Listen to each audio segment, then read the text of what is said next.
দেখতে পাচ্ছেন মাছের দাম কিন্তু হুড় করে বাড়ছে। 2700 টাকা, 2800 টাকা উঠে গেছে, 2800 টাকা। পদ্মার টাটকা পাঁচমিশালি মাছ 2800 টাকা।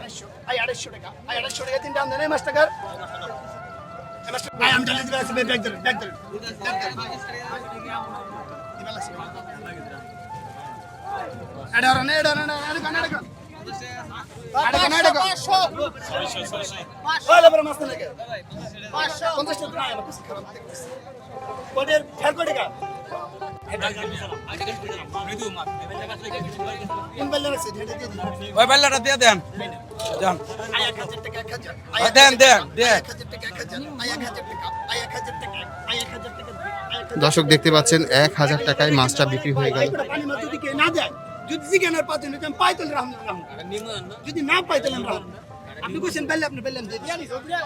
দেখছেন দর্শক 1000 টাকা বিক্রি হয়ে গেল।